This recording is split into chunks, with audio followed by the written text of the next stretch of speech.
good and solid. You know, we didn't get pushed around by that group. We took them out of a lot of things I like to do, which again was stack the box, make them forced to throw. Sometimes you be careful what you ask for. You know, if you start, take them out of the running game and ask them to throw it, we're not very good, not getting any pressure. Now you're hanging the guys out to dry on the back end. See, so it's a cat and mouse game. Football is a cat and mouse game. You know, and you make decisions. Are you going to stop the run by adding players up? If so, they're going to throw the ball in. You better be able to defend. And if you're going to back off, then you have to be able to stop the run with less players. It's just a game of numbers. So we've got to keep working on things. I'm tired of saying next man up, but at some point does it get you look around, it's like, man, what are the injuries going to stop?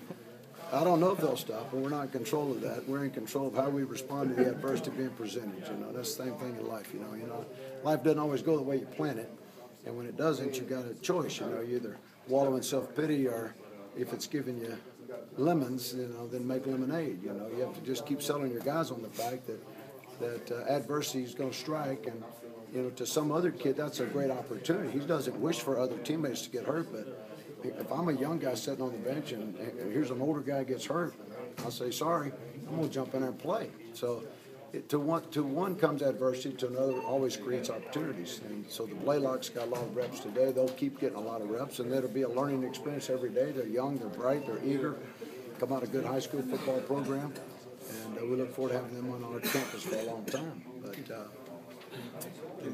can the defense take the momentum from the second half into next week? Well, we hope so. We're playing maybe a little bit more firepowered offense upcoming with Arkansas. I don't know what they did, but I heard they got finally unleashed a little bit more today. Threw the ball 70 times last week, so that tells you where we're going to be taxed. But this team coming up is a preseason national favorite who fell on hard times with some other circumstances, and we hope they're not getting just right now that we're coming to town. But we'll have a plan in place by Tuesday and feel good about it, and put our youngsters out there, pack that plane with plenty of Gerber, and send them on down there to Arkansas. Benton got a little dinged up there in the fourth quarter. Yeah, Is he going to be okay? I don't know about his status. I'm not the doctor, but I don't know his status. That one is one that concerns you the most, because you need one veteran safety. He can control the other safety, but you need one veteran. Right. And at the end, we were playing both Blaylocks, you know. Right. What's Faulkner's status? Is there any thought about trying to bring him back maybe? Or is he out for good for the season pretty much? You know, he's getting to that decision point. You know, we're at Game 7 now. And so if he doesn't get back on board in the next week or two, then obviously it's going to be a failed effort. But we got Dixon still lurking. We've got Benton. We've got the Bentons, or the Blaylocks. Right. We've got Dakota Tyler, is he expected to come back soon? He's done? He's done. So okay. It's a thin group. Yeah.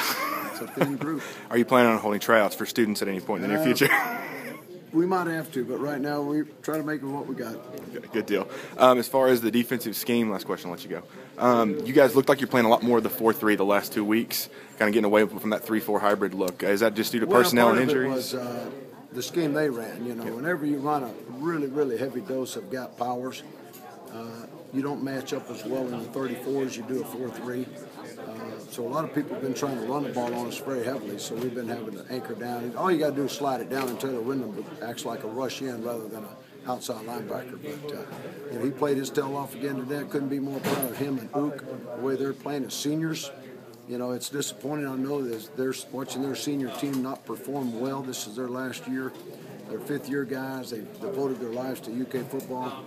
And I'm feeling bad for those guys, Tay Nellens, Mikey Benton, Cartier Rice, our 5 seniors, that things aren't going the way we all would have planned them to go. But also, they'll be the reason why the glue holds together, because they're born and bred of the right stuff, and they'll continue to lead the guys around them, and they'll anchor that front down for us, Ook and Taylor Wyndham. How tough has it been to transition those two guys from traditional 7 techniques to 5 techniques in your different schemes? Ook's been easy, and Taylor can do a lot of things. You know, he can play 34, 43. He can do it all. So he's had a good day today, I thought, just watching from my vantage point. He's a solid guy. We're going to miss him dearly whenever he leaves this program, because he's one of our most valuable players on defense. Rick, it seems like sometimes